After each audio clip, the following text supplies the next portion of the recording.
I'm on the east coast of Canada in a place called Cape Breton. Technically, I'm on the east coast, but driving north, the ocean is on my left. It feels like a wilder version of California Highway 1. The seat is right there, completely real. The local French video plays through my speaker. It is not until that hearing a language that I don't understand, I finally feel like I'm somewhere far away from home. I left Halifax earlier and stopped in an Asian grocery store before I headed into the park. I found Vita soy. It's a type of soy milk that I like a lot when I was a kid. And self-heating braised pork rice. It is that type of rice that you do not need to heat up the water to cook it. You just add cold water in it and it will heat it up for you. Snacks loaded, time to go. I found a rest stop along the road and decided to have lunch outside. The wind was so strong it made my eyes water. I fought my way through the packaging, then gave up and retreated to the car. Romance can be defeated by the cold. Though eating in the car turns out to be just fine. Right by the tire, a wild tulip in full bloom. One bowl of rice, and I was warm again. That night, I was sleeping in the car, late May in Nova Scotia. It was still very cold.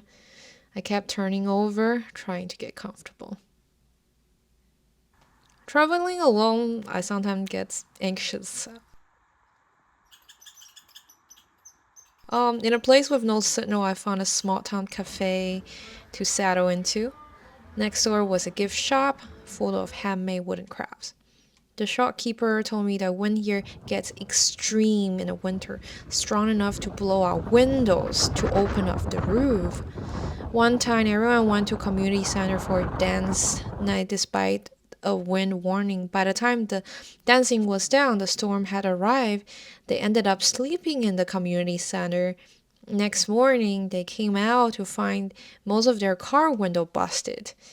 It's late May right now, practically summer by my standard, and it's still this cold.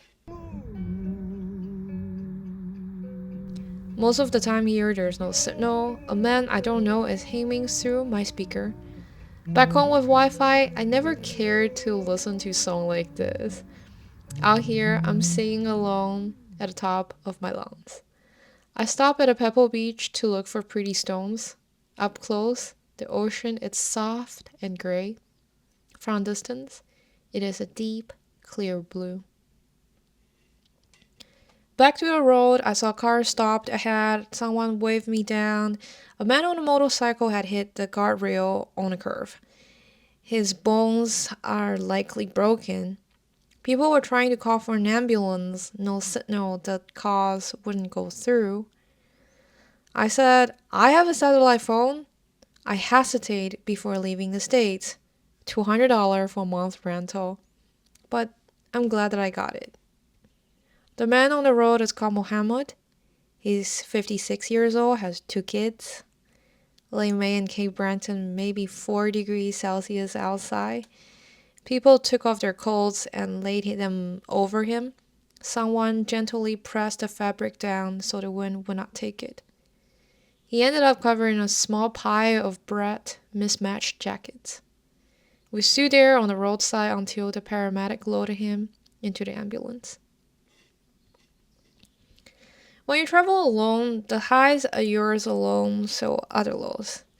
But even in a place with no signal, we still find ourselves held by the kindness of strangers. So many times I've been the one who received help.